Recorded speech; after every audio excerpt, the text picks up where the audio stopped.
Kwa masikitiko makubwa sana, nipende kuwajulisha kifo cha dereva wa makamu mwenyekiti wa chama chetu ndugu Suez Dan Maradufu, ambaye leo asubuhi hapa mjini Kigoma amefariki dunia. Ndugu Suez amekuwa dereva wa makamu mwenyekiti wa chama chetu bara Mheshimiwa John Heche kwa muda mrefu sana, na kifo chake kimetokea katika hoteli lodge aliyokuwa amefikia mapema leo asubuhi.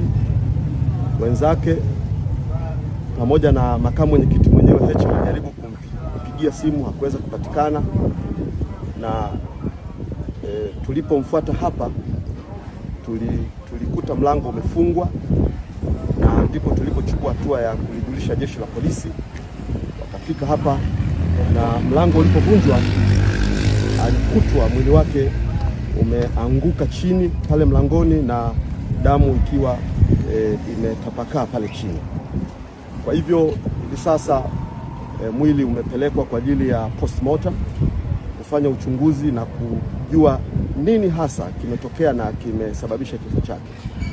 Niwape pole sana familia ya ndugu Suez, pole kwa makamu mwenyekiti wa chama chetu, na amekuwa sehemu yetu katika safari na harakati zetu nyingi. Kwa hiyo amekuwa sehemu ya familia ya wanachadema. Hivyo niwape pole wanachadema wote na Watanzania wote ambao wanatutakia mema. Na baada ya uchunguzi ambapo mawakili wetu Deo Mainyila pamoja na Dickson Matata watakuwa sehemu ya mchakato huo wa postmortem, basi tutapata taarifa nyingine za ziada na kufahamu nini hasa kimetokea kwa dereva wa makamu mwenyekiti wa chama chetu ndugu Suez. Mungu awabariki na niwatakie na kuombea faraja ya Mungu katika kipindi hiki cha huzuni kubwa. Asanteni sana.